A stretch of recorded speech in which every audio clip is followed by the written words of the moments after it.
I have had 17 years in the disability sector, and these are the things that I've learned.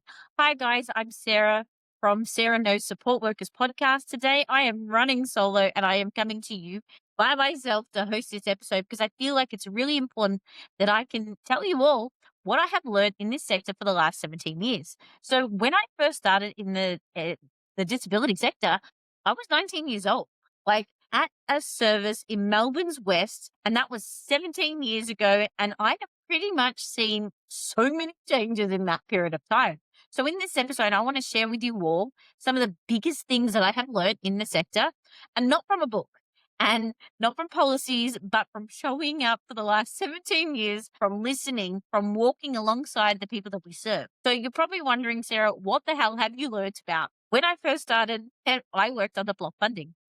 And then the NDIS came along, and honestly, it's messy at the moment. It's confusing and it is overwhelming, but I have survived this far.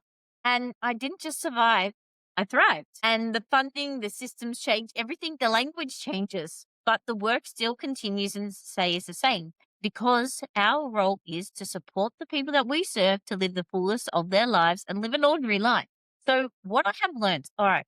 In this time, I have learnt about ratios and groups. I have learnt how much a ratio and a group size have changed dramatically because back in my heyday, let's just say it wasn't a 1-to-3 ratio. And we moved from really having some really big groups to smaller ones and more individualized. So it's been a fantastic move, to be honest with you, because it means that the people that we serve in a group setting got more opportunities to go do more things, to be supported better and not in a bigger group. Because we all know that the one size fits all doesn't work. It works for this person.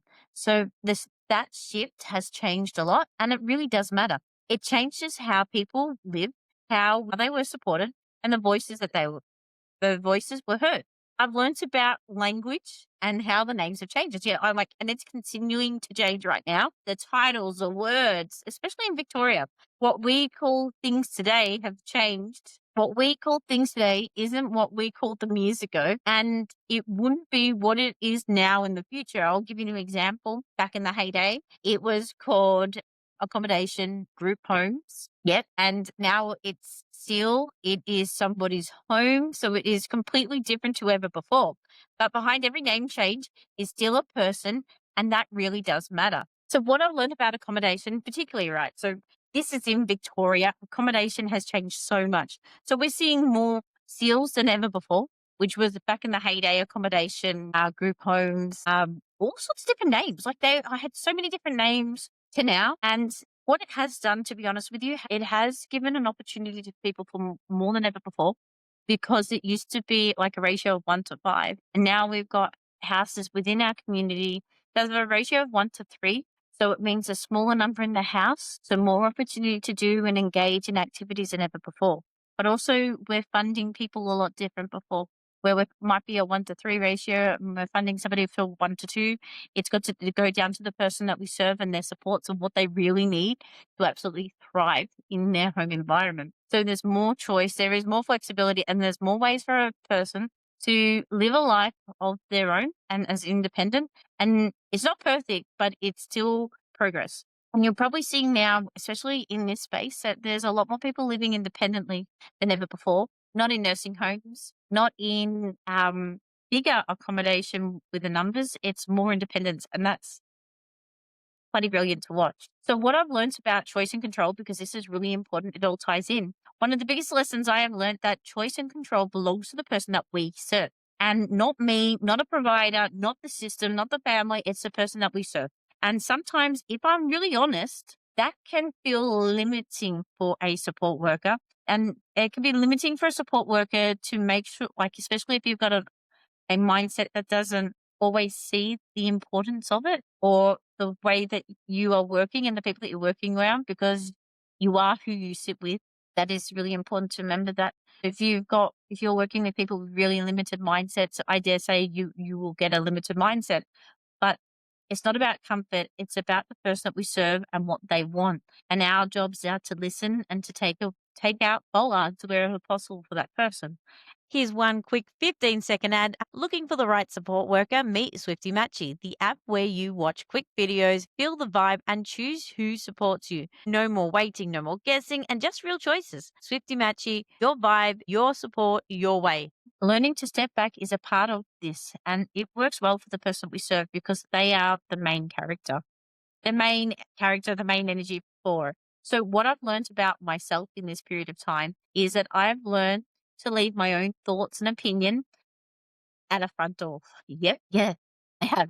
And I have learned skills that I never thought I would ever learn. Like, to be fair, if it wasn't growing up in this sector, the disability sector, I probably wouldn't have learned how to cook the average still, but it was because it really did force these type of skills. I learned how to clean. I learned how to use a dryer properly without blowing up a house, which is pretty important. Maybe that's a story for another day.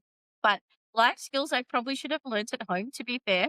But I learned them as a support worker and I'm better for it now. But what I have seen across the sector, and I've seen of our sector best, to be honest, like I'm going to brag right now. I'm gonna put my foot down and brag because I have been around some awesome plan managers, some very bloody brilliant support coordinators, program coordinators that just get it, employment supports that really just kick in goals where people actually get jobs, which is fantastic. Independent living. I've seen people in the SEAL space absolutely nail it. I have seen it all.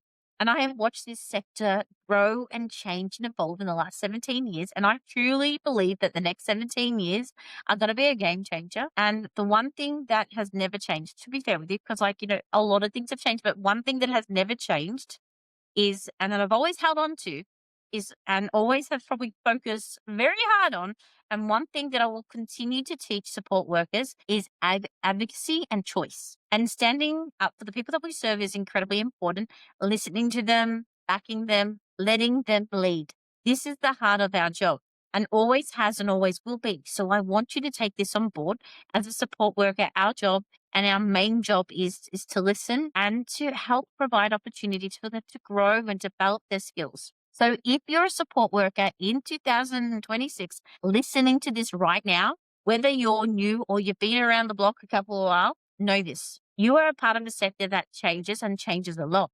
And when you center advocacy and choice, you are doing your job perfectly, but brilliantly, in fact. So I would like to thank you all for showing up. Thank you all for caring, and thank you all for being a part of this journey. Thank you so much for listening to today's episode.